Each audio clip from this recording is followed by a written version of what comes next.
right, welcome everyone to Chevalier's Books.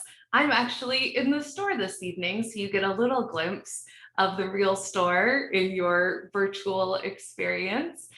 We are so excited to have all of you with us tonight, and specifically to have our guests this evening. Before I introduce them, I'm just going to go over a little bit of information for you. The first thing is, as you may have heard the automated voice say, we are recording this evening. Other than our invited speakers, you probably won't be seen or heard, but during the Q&A time, if it's easier for you to unmute to ask a question, that may be a possibility, but bear in mind, this will all be recorded and available later. We will this evening get to hear from Spencer McBride and Nancy Isenberg, and after they speak, you will have time to ask questions. I will be reading them in the chat and moderating that part of our evening. So as questions come to you during their conversation, feel free to put them in the chat. It won't be disruptive, and then I'll have all of those to reference when it is question time. We also are able to send you copies of Joseph Smith for President with a signed bookplate from Spencer McBride. I am going to put the link to that in the chat right now, and I'll provide it a few times throughout the event. So if you want to get a signed copy, you can order it from us, and we'll be shipping those out soon after this event. I think that is everything for my intro to the format of this evening. I'm so excited. I'm now going to make them visible to you. Let's see, we will add and nothing like modern technology. Okay, all right, I am so pleased to have with us this evening Spencer McBride, Associate Managing Historian of the Joseph Smith Papers Project and author of tonight's book, Joseph Smith for President. In conversation with him is the T. Harry Williams Professor of American History at LSU and author of the best-selling book, White Trash, Nancy Isenberg. Welcome, both of you. I'm so excited to have you with us, and we're all looking forward to hearing from you. Thank you so much. It's good to be with you. And it's good to be talking with you, Nancy. Well, let's get into it, Spencer. Your book looks at the early years of the Mormons in Missouri and more specifically in Missouri and Illinois, and Joseph Smith's presidential run in 1844. What I found most fascinating about your interpretation of Joseph Smith and the Mormon community is how they embrace the toolbox of democracy. What I mean by toolbox is all the various legal and political strategies for pleading their case to the state. Joseph Smith went to the White House and spoke directly with President Martin Van Buren. This is a funny moment in your book. Smith was unimpressed and dismissed Van Buren as fat. He should have said short and fat. Clearly, Smith was unimpressed by the president and Congress. He wasn't alone.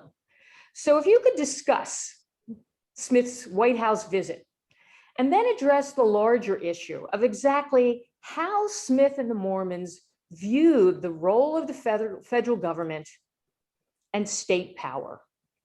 Yeah, absolutely. So, as I've immersed myself in the surviving documents that Joseph Smith left behind, it's become really clear to me that Joseph Smith wasn't a political animal by nature. This wasn't a man who aspired to be in political leadership. And while that's kind of the common line of politicians, right? Every politician says, I'm not a politician. I'm only doing this because the people want me to. I think that's actually really true for Joseph Smith.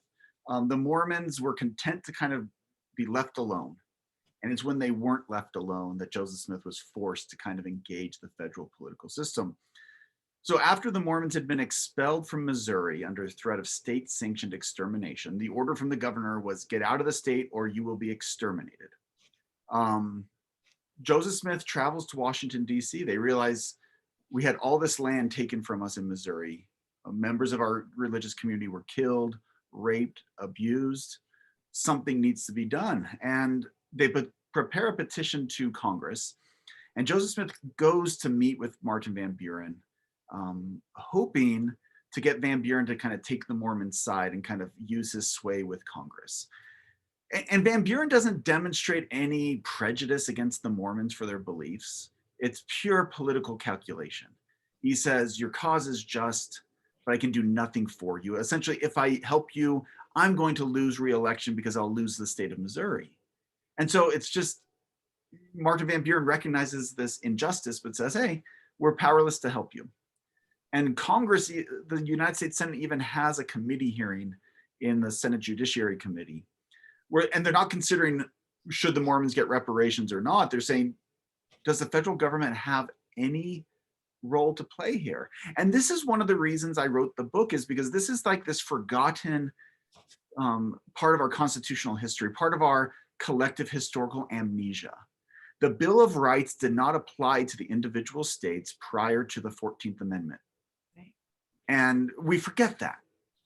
But all of a sudden we see Joseph Smith, who was not a constitutional scholar, who was not a great legal mind, but was the leader of a small religious minority group, finds himself almost by accident on the vanguard of those saying, hey, there's something wrong here.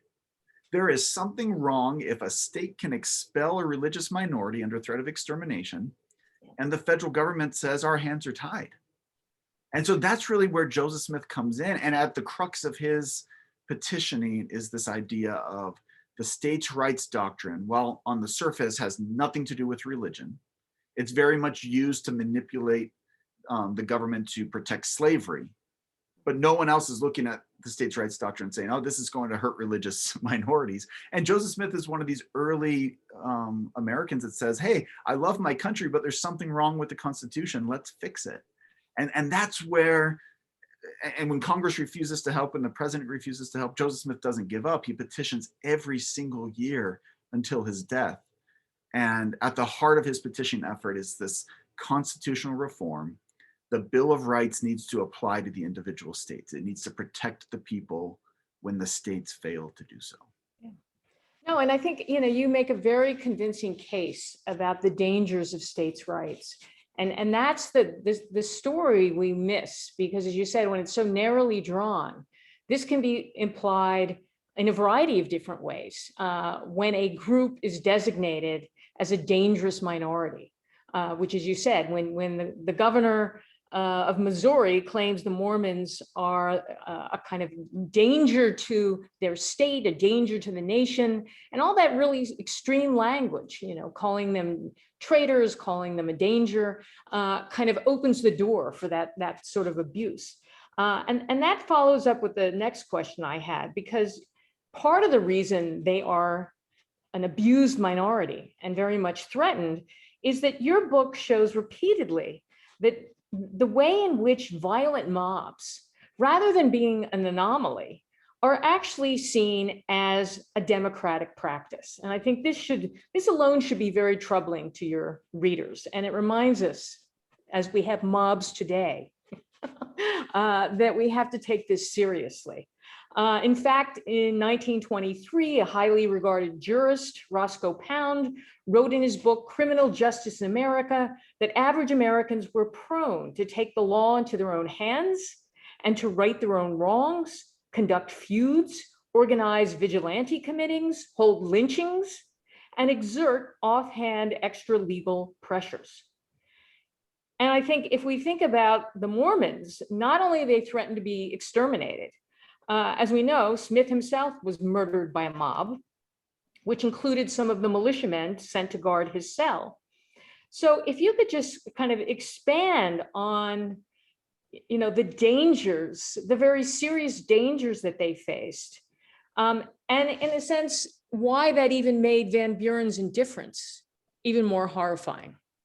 Yeah, as you mentioned, and as you've talked about in some of your writing, Nancy, too, this idea of violence is a hallmark of early American democracy. It's not an exception. It's present from the beginning. And so while we look at the American founding and we see enshrined in these founding documents lofty rhetoric of freedom and universal freedom, the reality is far from it. Those who had freedom and had it almost universally, often white Protestant men, often had to resort to extra legal violence, to mob violence, to maintain that privileged position. Especially when the laws are written in this idealistic way that says everyone deserves freedom, they don't actually want that to come to play. So when their privilege is threatened, when their privileged position in society is threatened and the laws don't let them win, they turn to mob violence. And they see it as not persecution, they see it as a legitimizing force necessary to save democracy. What they mean by saving democracy is saving their power within democracy. Right. But they say this is to win or to save democracy. And so these mobs, yeah, I mean, maybe in your mind we have visions of pitchforks and torches, and there were pitchforks and torches and guns. But often they would meet and draft a proclamation or declaration justifying their mob violence, essentially telling themselves and the public, hey, we're not in the wrong here. We're doing this to save democracy. And that's what the mobs in Missouri did. They declared that they were driving the Mormons out because they were a danger to democracy, and they pledged their lives, their fortunes, and their sacred honor, invoking the Declaration of Independence. Okay. Then they proceeded to shoot, burn, hang, and rape in the name of democracy. And so this is a really troubling part of the American past, is that this extra legal violence was seen not as an aberration to the democratic system, but as a key element. And as you mentioned, this still lives with us to this day. I like to think not as badly, but recent events have caused me to reevaluate this idea of extra legal violence, of taking matters into your own hands when you don't get your way, is really troubling. And the Mormons become a case study of this. They become a really important case study in early America of mobs acting undemocratically in the name of democracy.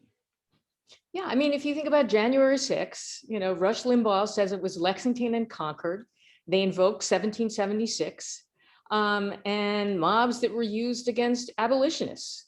They would, rely on the common law and claim that they had the right to defeat a public nuisance, to kind of attack anything that was a threat. And often these mobs, they see the mob itself as the will of the people. And that's kind of, I think, the most troubling thing. Who really is the people? When we think about the Constitution, who are we talking about? I mean, that's very vague. And some people, when they take power into their own hands, imagine they're representing the people. They are exercising their rights. And this is the problem with rights language, because it's often about someone using their rights to trump somebody else's rights. And in most cases, the majority kind of trampling on the rights of a minority group, as in the case of the Mormons. Okay, the other interesting character that comes up in your book is, and I think when we discussed this, you described him, and I agree, as kind of a con man and mayor of Nauvoo, was John C. Bennett. And it's really interesting because, I mean, you can expand how he even got involved with the Mormons, why he was attracted to them, but he ends up being, a thorn in Joseph Smith's side. He writes an expose in 1842. And one of the themes that I thought was most interesting, because it kind of is very resonant of this time in antebellum America, but he not only portrays Smith as a traitor, but he portrays him as someone who's going to conquer the Western territories. And as I said, it reminded me of the same argument that was used against Aaron Burr, and many other filibusters that are very prevalent and popular in the 19th century.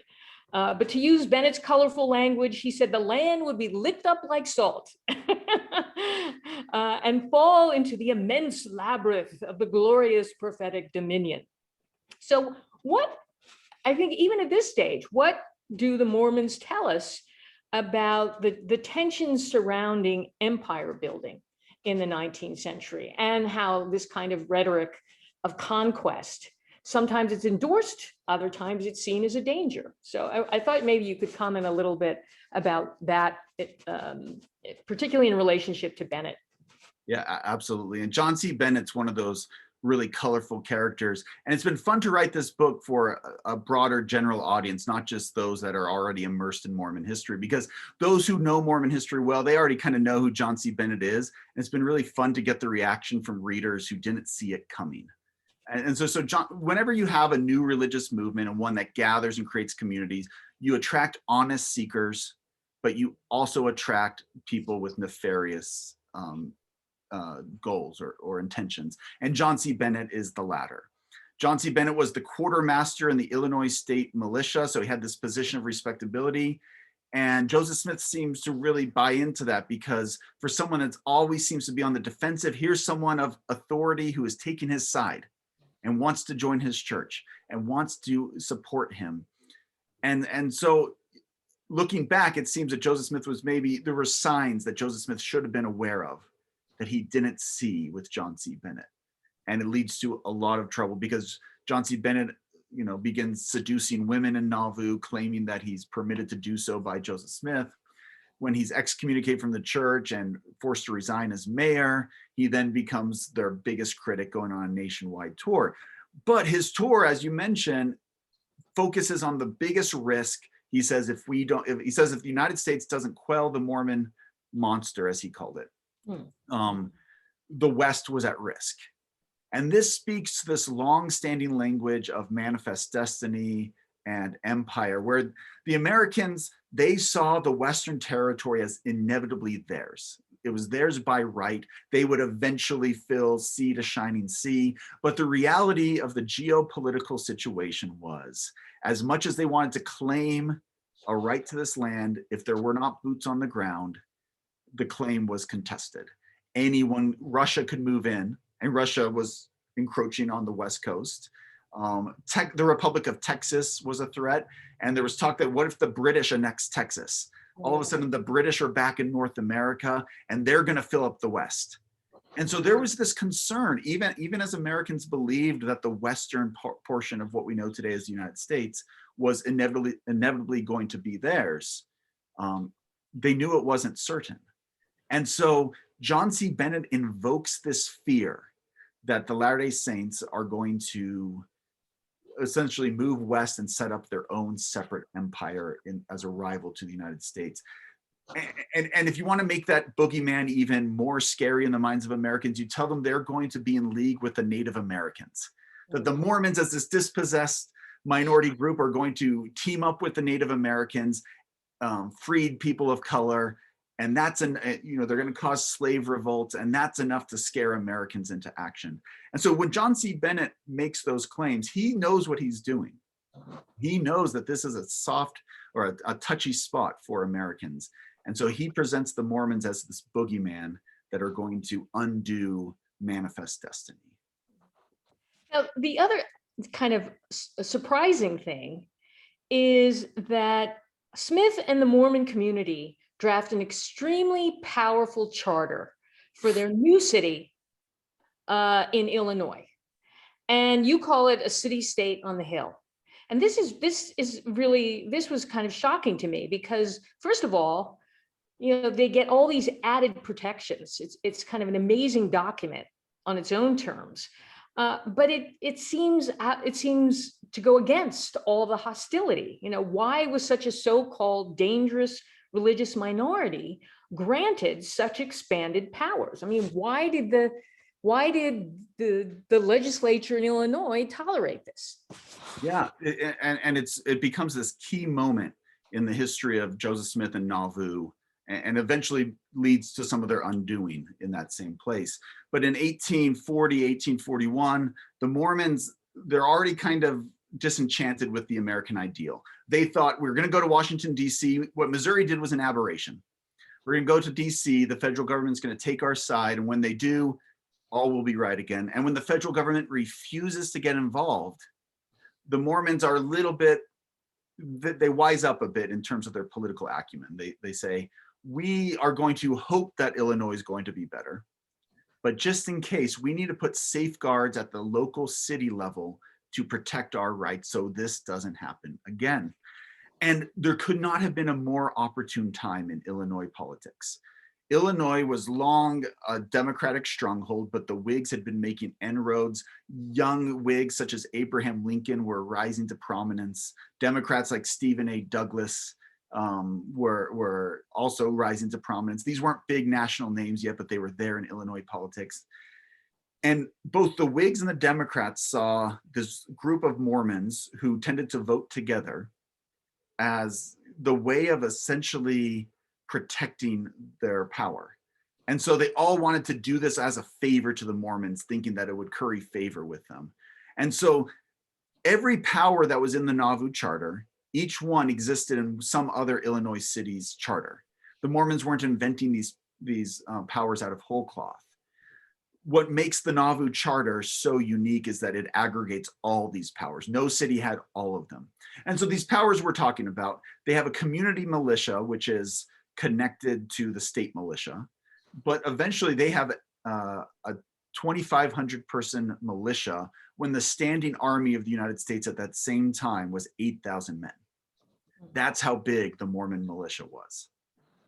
They have these rights to habeas corpus, which means that the city council can, if someone comes from outside of Nauvoo and tries to arrest Joseph Smith or someone else, the city council could review the arrest warrant and deem it void or unjust. And so there's all these powers that they give unto it. And Illinois, Abraham Lincoln, Stephen A. Douglas, they all congratulate the Mormon leaders on this charter as a good thing. But within the next 5 years, once animosity between non-Mormons and the Mormons increases, that charter becomes the target. That charter seems that it protects the Mormons too much. The Mormons see it as necessary. In some ways it's undemocratic, but they see it as necessary because democracy hasn't been working for them. But when things get bad in Illinois, as they eventually do, the charter becomes the target of their opponents. They want to revoke Nauvoo's charter. Yeah, okay, so let's get on to Smith's presidential run. The presidential platform is both surprising and in some sense kind of outlandish, but not surprisingly outlandish, because I think it shows different people had different expectations of what they thought the government could do. Could you explain why Smith thought, why he made that final step, that he thought that a presidential run would help the Mormon community? And beyond that, how did he fashion the platform and shape his public image as a candidate? And finally, one of the things I kept thinking about, it seemed, how was Mormon missionary work like political campaigning? Because they relied on that as a way to get the word out. So let's talk about his presidency, his presidential bid. Yeah, so again, as we kind of talked about at the beginning, this opposition to the states' rights doctrine just stays at the front of mind in Joseph Smith's political engagement. And that's at the heart of his campaign. In November 1843, they're still seeking reparations from Missouri, but also things are starting to look bad in Illinois. It appears that what happened in Missouri is going to happen again in Illinois, and Joseph Smith wants protection. And so he writes to the 5 men expected to run for president. Henry Clay, who I don't know if anyone in American history wanted to be president more badly than Henry Clay did. So Henry Clay, he's the perennial candidate. Martin Van Buren, Richard Mentor Johnson, Lewis Cass, and John C. Calhoun. And he writes each one the same letter, essentially saying, what will be your policy toward us as a people if you're elected? The implication being, if you vote, if you answer this right, you have the Mormon vote nationwide, but especially this concentrated vote in Illinois. Only 3 respond, and Cass and Calhoun, they offer sympathy, but they ultimately say the states' rights doctrine prevents us from doing anything, and that's the way it should be. And then Henry Clay, and that really irritates Joseph Smith, but perhaps even more, Henry Clay gives the most politician answer you can imagine, expresses sympathy and understanding, but says, I don't want to go into the office making any promises. I don't want to be held to any statements I make in the campaign. And that seems to irritate Joseph Smith even more. And so in January of 1844, the leaders of the Church of Jesus Christ of Latter-day Saints meet in Nauvoo and say, what do we do? And they say, let's run an independent candidate, what today we'd call a third party candidate. Joseph Smith's going to be that candidate. We're going to try to elect them. And hanging over this whole endeavor is this question of, was he serious? Because there's no way Joseph Smith was going to win. There was no way anyone who wasn't a Whig or a Democrat was going to win this election. No third party candidate has ever won a presidential election in the United States. It wasn't going to happen in 1844. Part of it's a PR, a public relations thing. This is going to raise awareness of the Mormons' plight. And maybe in running a real campaign, they can force one party or the other to adopt some of these things into their platforms. That's so often when we study third party campaigns, that's what their ultimate goal is. But Joseph Smith actually appears to be very serious about this. Even though he was realistic that he wasn't going to win, he sees this as a necessary step to do everything he knows how to do to help his people. And so at the core of his campaign, of course, is this idea of a stronger federal government empowered to help minority groups. But he's not a one issue candidate. He puts forth this pamphlet that he circulates throughout the country called General Smith's Views on the Policies and Powers of the United States Government. And he begins it in the very first paragraph lamenting slavery. He says there's something wrong when we claim that all men are created equal and millions of men, women, and children are enslaved because the color of the skin that covers their souls is different than ours. And so he calls for the total abolition of slavery, but he's very pragmatic in his solution. He calls for the federal government to purchase the freedom of enslaved men and women, which on a pragmatic level makes sense, but it's also ideologically in conflict with itself. The idea that these men and women should be free because they're people, yet you pay their enslavers because they're property. But Joseph Smith sees this as a pragmatic solution to a terrible situation. He calls for criminal justice reform, closing the penitentiaries, saying that while they claim to be reforming men, ultimately they're creating a permanent criminal class. He calls for the annexation of Texas and for taking all of Oregon Territory and national expansion, even into Canada and Mexico. And he calls for the end of debtor prison. He sees imprisonment for debt as entirely unjust. And so he's putting forth all these radical ideas. He calls for a new national bank, which was a hot button issue and had been for a long time. But what he's saying, this bank will be different because the men who lead it will be paid $2 a day. They will not get rich by leading this bank. This bank will not be designed to enrich investors. It will be designed as a public service to stabilize the economy. So it's very progressive. It's very relevant. Sometimes borders on naive and the idea that these policies could be enacted so simply. But yeah, he's not a one issue candidate, even though there's one issue that drove him into the race.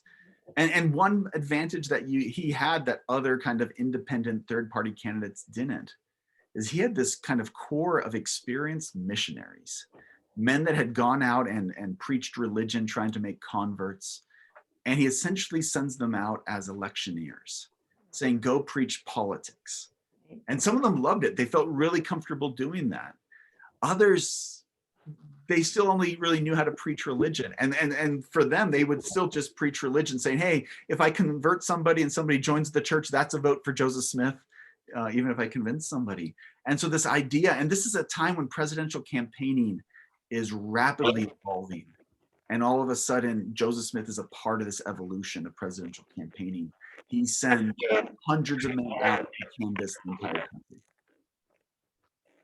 The interesting thing about the platform is he's echoing ideas that are out there in the political realm. I mean, David Crockett was against debt. That's a big hot issue. I mean, that goes all the way back to the 1800s about getting rid of debtors' prison and debt, how that penalizes people.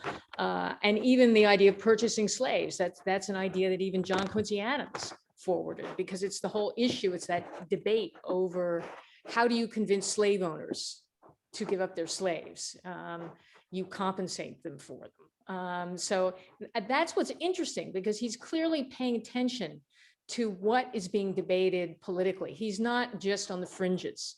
I mean, in many ways, he's trying to put together a real platform that addresses what are the issues that are relevant to people at the time that he's running. So he is listening. You may not say he's a political animal, but he was astute enough to figure out what were the political issues that people cared about. Yeah, and I think even in writing this book, something that wasn't apparent to me at the very beginning, that became apparent as I wrote it, is Joseph Smith's development, the development of his political acumen, from when he shows up at the White House, thinks, I just need to make my case, and of course they'll see the merits of it and take our side, to by 1844, he realizes you have to play political hardball, and you have to take on these big issues front and center. And yeah, and his political acumen really has developed from, you know, the novice who shows up at the White House in 1839 and the man who runs in 1844. You know, and there's another big issue and tension in your book. You know, it seems one of the undercurrents of hostility is that the Mormons are constantly attacked for acting as a group rather than individuals. You know, it's both a power and a danger that they can vote as a bloc. And you know, there is a tension there because, you know, Smith held sway over the community. There was this messianic belief that he was chosen by God. The community is hierarchical, and seems to sort of challenge the idea of individual rights. But we know today that Americans vote as tribes. So why did this image of the Mormons generate so much hostility? I mean, even if we think about, and this is something that is more clear later about plural marriage, the idea that it also seems to threaten conventional notions of individualism, the idea of monogamy, one man, one husband, and one wife. So the Mormon and their communitarianism, the idea of being a community, a political community, as well as a religious community, seems to threaten, or is used as a political weapon, seems to be seen as a threat to this American creed of individualism, which is beginning more to take root in antebellum America. Yeah, so, and as you mentioned, where polygamy comes in, you know, it was still being practiced pretty secretly. And so only people in kind of Western Illinois had a sense of what was going on in Nauvoo. And in fact, when you see the response to Joseph Smith's presidential ambitions, it is, no one's worried that he might become president, but people that are close to Nauvoo, that are non-Mormon and anti-Mormon, see this as a dangerous sign that someone like Smith they see it as a sign of boundless ambition. Whereas beyond, people maybe aren't taking his campaign seriously, but they write, there's something dangerous about mixing civil and religious authority. And this predates the United States. John Locke, in one of the most significant documents on religious freedom, a letter concerning toleration, makes a case for why Catholics shouldn't be extended religious freedom, right? Their allegiance to what he calls a foreign prince, this idea that the Pope could tell him what to do. And so, yeah, Americans have voted as tribes. You know, even today, if they see a certain letter next to a candidate's name on the ballot, they might not know a thing about him or her, but they're going to vote for him or her. But there's always been this longstanding tension of people voting together if they're being influenced by a religious leader. And that was certainly the case with Joseph Smith. The bloc voting, and I'll say people in Illinois, they loved it when the Mormons voted their way as a bloc. They gladly accepted it. But when they didn't, they you know, called foul. And this doesn't go away. We even look in the 20th century when John F. Kennedy ran in 1960, he gives this famous speech, essentially trying to assuage fears that he would be take orders from the Pope as president. Mitt Romney had to do this as a candidate for president still in the 21st century. And so this fear of people voting as a group and directed by religious leaders in their voting is kind of this long-standing worry in American political culture. Yet we pick and choose when it worries us, because people don't seem to be worried when leaders today of evangelical mega churches tell their people how to vote, but they get very worried when religious minority groups vote together at the direction of their leaders. So even when we point to the principle of a religious leader taking civil authority, Americans pick and choose when that bothers them. No, and it also taps into, this is one of the arguments that was used against women's rights advocates, the idea that you can only kind of follow one authority. And, is a woman's have to follow the authority of her husband, or is she an independent actor, and is she going to follow the authority of the state? So yeah, there's nothing democratic about that. So there are these old ideas of these kind of conflicts that are often contradictory in terms of where the threat lies, and then why it seems to provoke that kind of fear. But it is sort of that fear, even if you go back to the founders, it's the fear, when you raise the anti-Catholicism, it's the fear that somehow groups are going to be the puppets of some foreign entity, some dangerous force that somehow is going to, again, be a subversive force. I mean, it's the same rhetoric that's used in the Cold War. So we never quite free ourselves from that danger of when we see people kind of, and it's derived, the Cold War rhetoric was also derived from religion. Somehow they're being, brainwashed. Yeah. And that comes from the same kind of anti-Mormon rhetoric that was so prevalent in the 19th century. Okay, so where are we? We know the destruction of the Nauvoo expositor. This is again where another critic sets up a paper, it criticizes Smith and the Mormons, and it does set the stage for Smith's demise.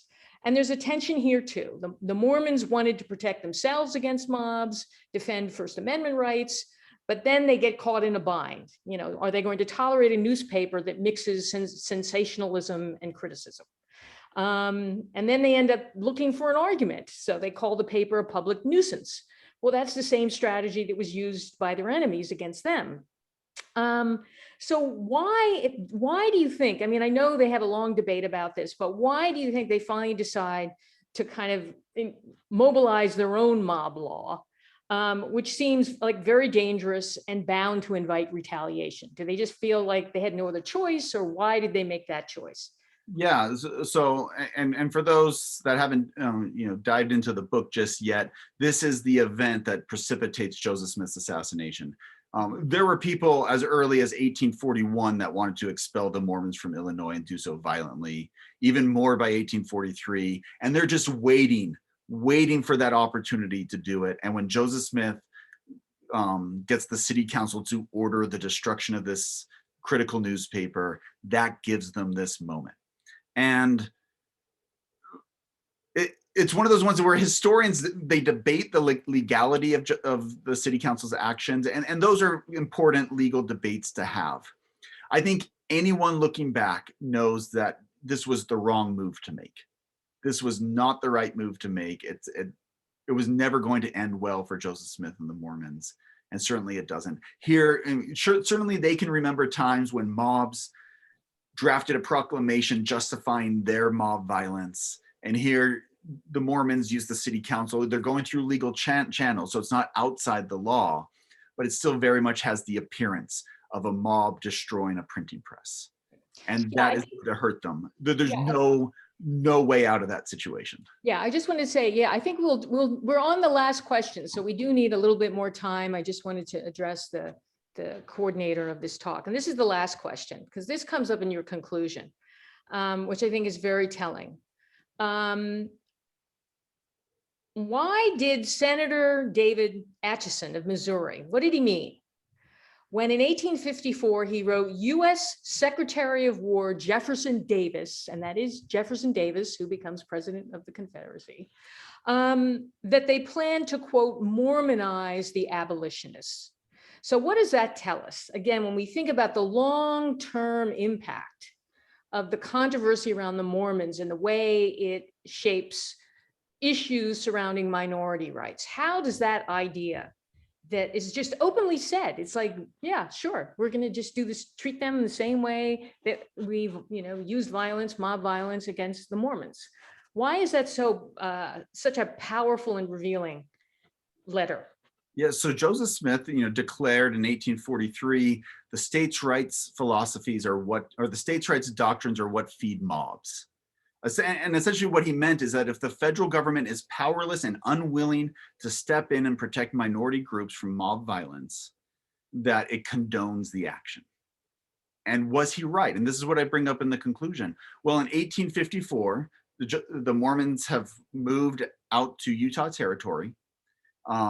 Missouri is again dealing with an unwanted political minority. This time it's the abolitionists, as we're getting closer and closer to the Civil War. And they're causing problems in Missouri for the leadership. And David Atchison, a sitting US Senator, back in the 1830s was one of the militiamen who expelled the Mormons. And he writes to Jefferson Davis and he explains what he means by Mormonize. He uses Mormon as a verb and says it means we will be forced to burn, hang, and shoot to get rid of this minority group. Essentially, they had done it to the Mormons and they got away with it. And so why not do it again? And that's exactly what they do. And in that sense, Joseph Smith was right, that the states' rights doctrines fed mobs. It condoned mob violence as a way of dealing with unwanted minority groups. Unwanted, of course, being the view of the majority group. That's their words, not mine. Okay, that's my last question. So I guess we can now move on to Q&A from the audience. Well done, Spencer. Well, thank you. Those were good questions. It was fun to have this conversation.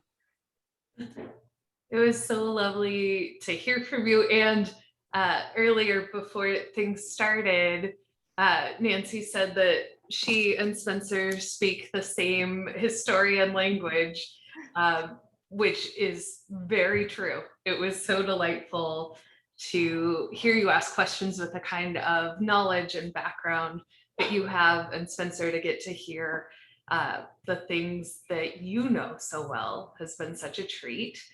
So all of you in the audience, if you have questions, please go ahead and put them in the chat and we will filter them up to our guests. Oh, all right. So we have one from Megan. I'll read the whole thing. This has been fascinating. Thank you. Could you say more about how the Council of 50 informs Smith's presidential run? Yeah, so great question. The Council of 50 is an organization. It's a secret organization that Joseph Smith creates in Nauvoo. And originally it's created to answer one question: should the Mormons move to Texas? Because even as Joseph Smith's running for president, he's looking at other options to get around states' rights. And one of those options was to leave the United States altogether. Texas had a problem. They had a disputed border with Mexico known as the Nueces Strip. And the best solution was to get settlers there. And if the settlers came with their own militia, even better. So the Mormons enter secret negotiations with Sam Houston in Texas. They never amount to anything. But the Council of 50 is formed for that purpose.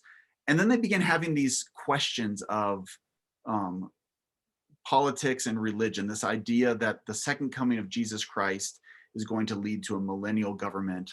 What is that government going to look like? Can we get a head start? Essentially, can we get it started? But the Council of 50 then kind of becomes this catch-all for political questions in Nauvoo. It manages much of Joseph Smith's political campaign. They petition, or they're influential in petitioning to have Nauvoo turned into a federal city. Essentially another way around the states' rights doctrine. Let's make Nauvoo like Washington, D.C.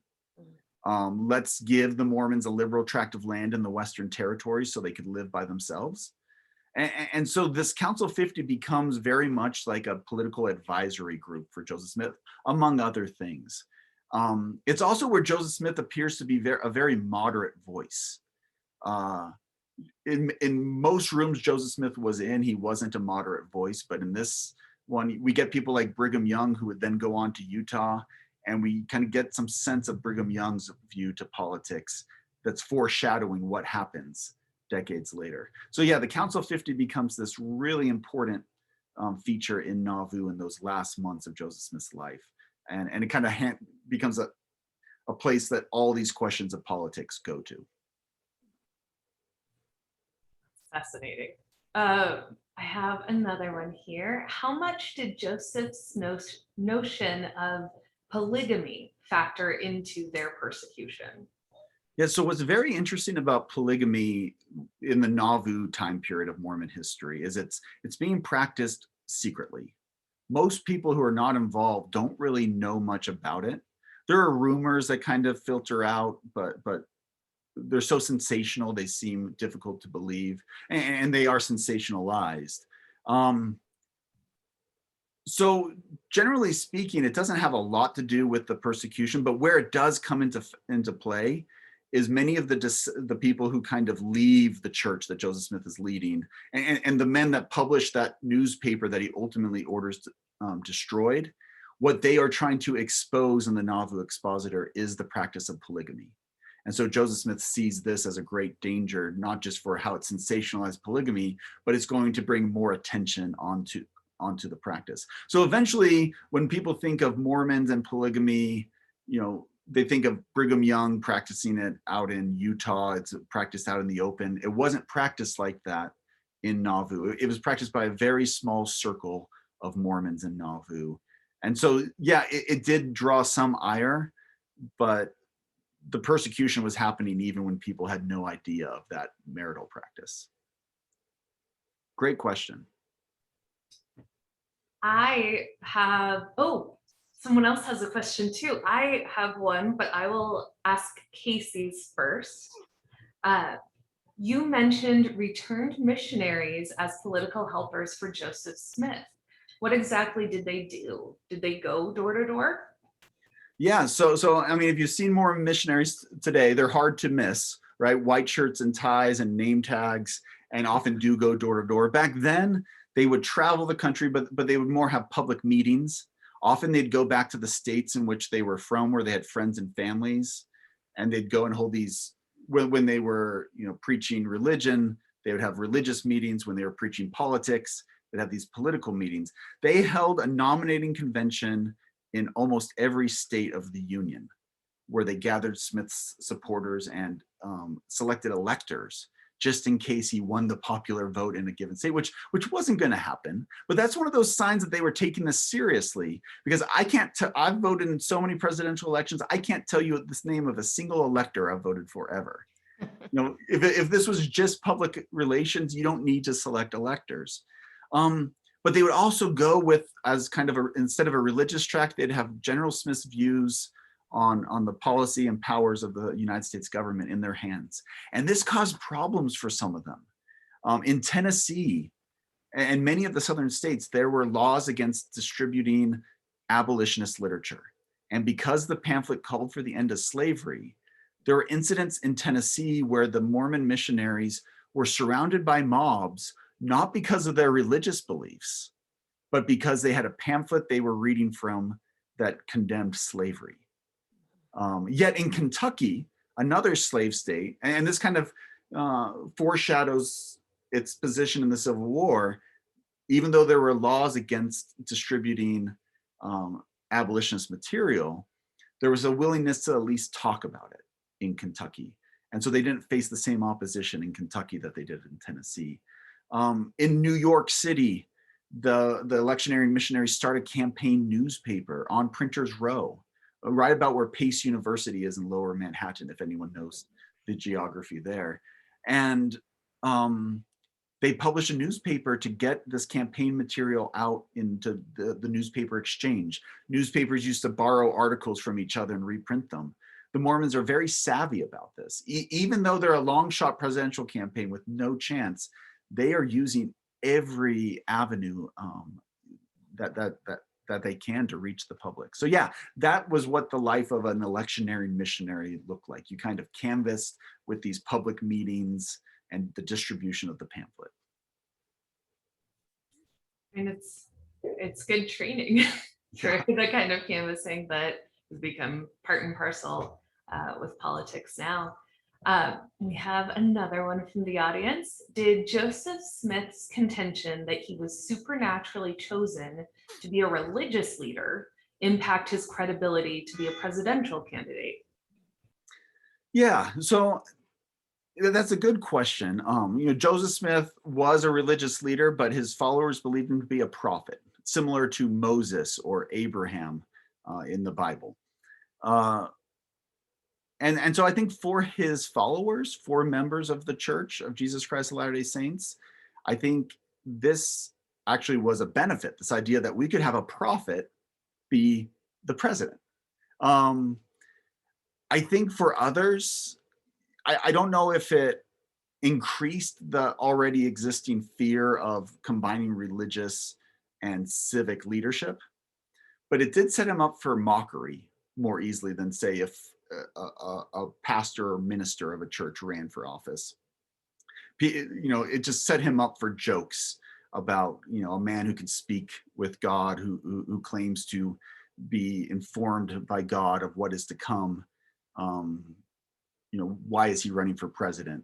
So on and so forth. So I don't know if it drew any extra ire, this idea that he was viewed as a prophet, but it certainly set him up for mockery, and did lead to kind of these bigger conversations. People who weren't necessarily afraid that he might actually win, his candidacy forced conversations in the public sphere about what it means to have such a person run for political office.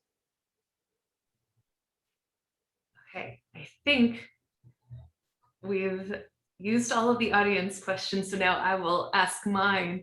And I'm pretty sure it's the question that every author dreads hearing when promoting a new book. But I'm curious, in your role with the Joseph Smith Papers Project, have you found any other aspects of his life that you are hoping to write about, when you've had time to finish talking all about the presidential campaign? Yeah, it's a blessing and a curse when you work with such a corpus of documents and they're brought to your office, whenever you need them, that essentially you have a research agenda for life if you want one.